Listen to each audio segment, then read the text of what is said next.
আল্লাহ নবী বলেন প্রতিদিন 2 বার, সকালে 1 বার, সন্ধ্যায় 1 বার।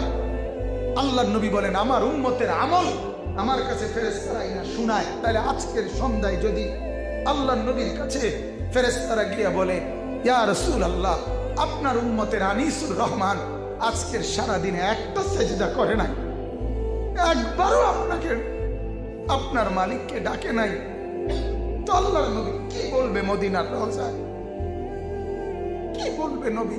হাই উম্মত, 23 বছরে আমি রাত দিন কাঁদছি।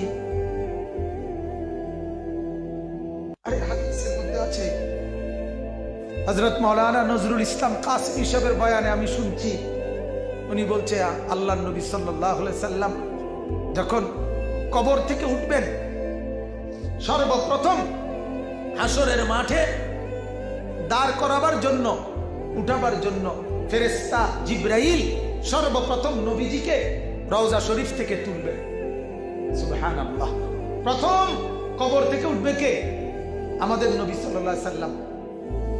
হযরত জিবরাইল যখন উঠবে, উঠাবে নবীকে, তো বলতেছে যে আল্লাহর নবী সাল্লাল্লাহু আলাইহি সাল্লাম তার কপালের বালু, কবরের মাটি মুছতে মুছতে আল্লাহর নবী সাল্লাল্লাহু আলাইহি সাল্লাম ইয়াকুলু ওয়া ইয়াবকি, নবীজি বলবেন আর কাঁদতে থাকবেন, আর বলবেন জিবরিল আইনা উম্মতি, আইনা উম্মতি, আমার উম্মত কোথায়?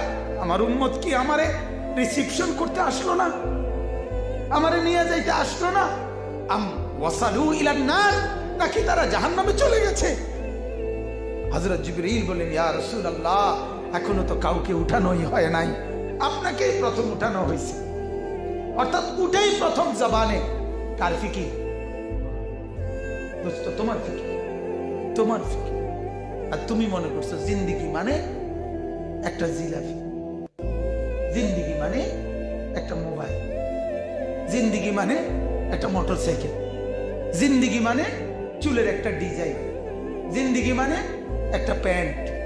হ্যাঁ হ্যাঁ, পরশুদিন আমি সন্দ্বীপ থেকে আসছি, আপনার পোদ্দার বাজার বিশ্ব রোডের পাশে এক যুবক মোটরসাইকেলে অ্যাক্সিডেন্ট করছে, পাওটা আপনার এই যে ভাঙ্গা পড়ে গেছে রাস্তার পাশে, তার আগে দেখি রক্তে ভাইসা গেছে, টাকরা জোয়ান ছিল। প্রতিদিন এমন কোন দিন আছে বাংলাদেশে যেদিন মোটরসাইকেল অ্যাক্সিডেন্ট হয়? কোন দিন? তাহলে আমার ভাই, আমার বলার উদ্দেশ্য হলো আল্লাহ পাক রব্বুল আলামিন ওই কথাটাই শেষ করছি যে রাসূলুল্লাহ সাল্লাল্লাহু আলাইহি সাল্লাম তায়েফ থেকে যখন ফিরে আসলেন, আসার পরে মক্কার কুরাইশরা এই 4টা কষ্ট হয়েছে নবীজির। একটা হলো 3 বছরের বন্দী জীবন, মনে আসেনি? 2 নাম্বার চাচার ইন্তেকাল, 3 নাম্বার স্ত্রীর ইন্তেকাল, 4 নাম্বার তায়েফের সমস্ত শরীর রক্তাক্ত। এতদিন দিল ভাঙছিল, এবার শরীরটাও ভাঙে গেছে।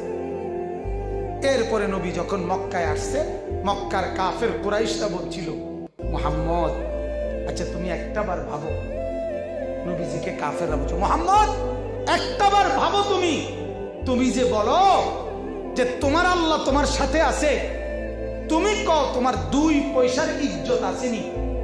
তোমারে মারতে মারতে শেষ পর্যন্ত ছোট বাচ্চারা পর্যন্ত ফাত্তর মারে, এরপরে কি আর তোমার কোনো সম্মান বলতে, ইজ্জত বলতে কিছু আসেনি? তুমি কও এরপরে কি আর কারো কোনো দাম পাইনি? তুমি যে এতটা এতটা অপমানিত, লাঞ্ছিত, আর তুমি কও তোমার আল্লাহ তোমার সাথে আছে। যদি তোমার আল্লাহ তোমার সাথেই থাকে, তা এত ছোট বাচ্চাও বুঝি তোমারে ফাত্তর মারে? এই তখন কিতাবে আছে